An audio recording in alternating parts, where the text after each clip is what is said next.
All right, it's billed as one of the largest travel shows in the country, and it's attracting some celebrity speakers. One of them is known for showing Americans how to travel Europe through the back door. KTV's Ali Rasmus is live at the Travel Adventure Show in Santa Clara. And I'm jealous, Ali. We've talked about this. I'm a big fan of who you're about to talk to. He is one of the biggest names in the travel industry. That's right, Claudine. A little later on today, people coming to the Travel and Adventure Show can have an opportunity to hear a lecture from Rick Steves, the host of the popular Rick Steves Europe show. Thanks so much for talking to us this morning. Now, you're an expert in European travel, and one of the things I have to ask, because it's in the news, the exchange rate between the dollar and the euro is very favorable if you're an American. Right. What's the best way to maximize your budget if you're planning a trip to Europe? Well, regardless of how strong the dollar is or how weak the euro is, it's important to equip yourself with good information and expect yourself to travel smart. Enjoy the planning part of your trip. You know, people often underestimate the importance of their time.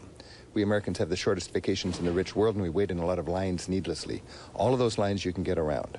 You can find alternatives to expensive hotels and restaurants if you have good guidebooks and good information, where, regardless of how strong the dollar is, you can travel quite economically in Europe. Of course, this year the dollar is about 20% stronger on the euro than it was last year, so that's good news for everybody. But I would not go to a place just because their currency is low on our currency. I think you should follow your travel dreams. If your dreams are taking you to Norway, and somebody said Portugal's a good deal this year, you should go to Norway, because that's where your dreams are taking you, and know how to travel smartly in that place. So do your homework and listen to your heart. And now, a lot of Americans, when they think of a trip to Europe, they think of Rome, London, Paris. What are some of the other cities that are maybe less popular that you wish more Americans would travel to? Boy, I spend 4 months a year, every year, running around Europe. I've done that for the last 30 years.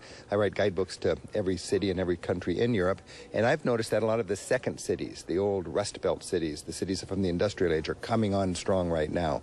Antwerp, Glasgow, Hamburg, you know, Marseille, Genoa, Naples, these cities that have a rough edge. Of course, you want to go to Edinburgh, but when you go to Scotland and you go to Edinburgh, Glasgow is just a 45-minute train ride away. It's 2 trains an hour. Why not go over there and check out that place and get a whole more rough and tumble and vivid and edgy look at what's happening today in Scotland. And why are those more rustic industrial cities more interesting to you now? Is it because they're becoming maybe evolving and changing? Yeah, you know, they had they were just boom towns in the industrial age, and suddenly in the modern age they sort of are cocooned, and suddenly there's sort of a regeneration there and new investment. All over Europe, the major ports were just no man's lands, just industrial wastelands, and now all over Europe the great cities are turning their industrial ports into people-friendly zones. And you'll find that from Lisbon to Barcelona to Oslo, you'll find wonderful ports that used to be places you would not want to go.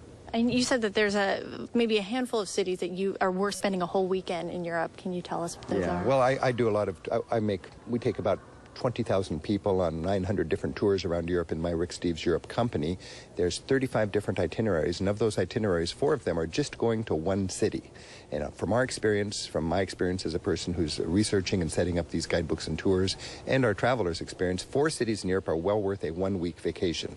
London, Paris, Rome, and Istanbul. I love Istanbul. Good to know. Well, I want to send it over to Mike and Claudine because I know you guys probably have a couple of questions. Anything you want me to ask Rick Steves? I do. You know, I'm curious, you know, because I've watched the show and I've actually read some of his books, and he's got so many great tips, but now there's so many things like these adventure shows and all the new tips, and I want to know what interests him as someone who travels months out of the year, who goes to all these places. Anything new that's kind of attracting his attention is something we should look out for. Maybe it's an app, maybe it's another way to get around.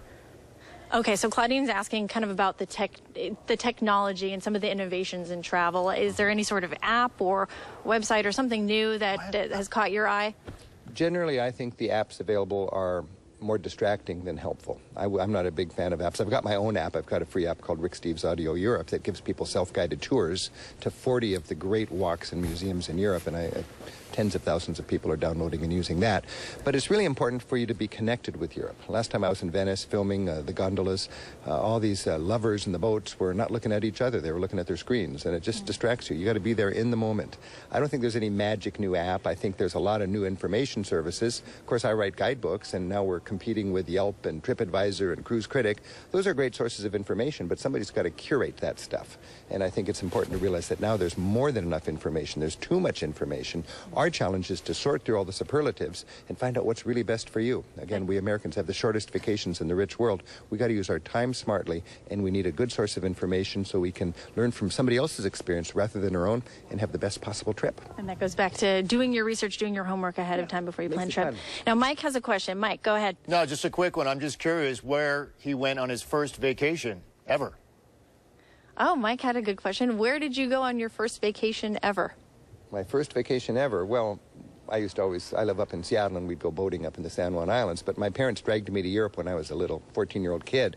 I remember not wanting to go. I thought this was a stupid idea. My dad was importing pianos from Germany. And I got over there, and on about day 2, it occurred to me, this is not all that bad. You know, it's different candy, different pop. I distinctly remember statuesque German women with hairy armpits. And I thought, this could be fun. I could go to Europe. It can be my playground.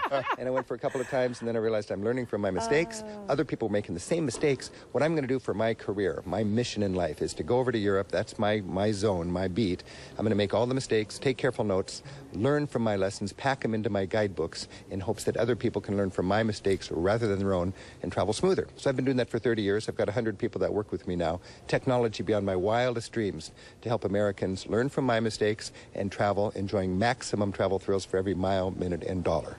When I get ripped off, I celebrate. They don't know who they just ripped off. I'm going to learn that scam, pack it into my Rick Steves guidebook, and then next year people will know what's up and not be bamboozled by that bad guy in the street. The best revenge is information, right? Well, thank you right. so much for talking with us. Thanks for sharing that story and for all your insight. So folks who come down to the Travel and Adventure Show, it starts at 11. Rick Steves is giving a lecture later on this afternoon. Admission is $11, and kids under 16 are free. Mike and Claudine, back to you guys. All right. Thanks so much, Allie. Thanks, Allie. Well, you're trying to figure out how to pay for that vacation. Maybe you want to buy a Powerball ticket. Maybe not. Maybe not. I guess you lost. It was interesting how he got hooked at a young age on that first trip from No, I think you either overseas to Europe, and he was blown away. Yeah, no, I backpacked through Europe when I was in college and was hooked. Love it. So fun. Hairy armpits, you saw him everywhere, right? Does Rick mention that? I don't know if that you was got hooked on that? I think I was hooked on the Coliseum in Rome, but All right. Well, you talked about the Powerball jackpot.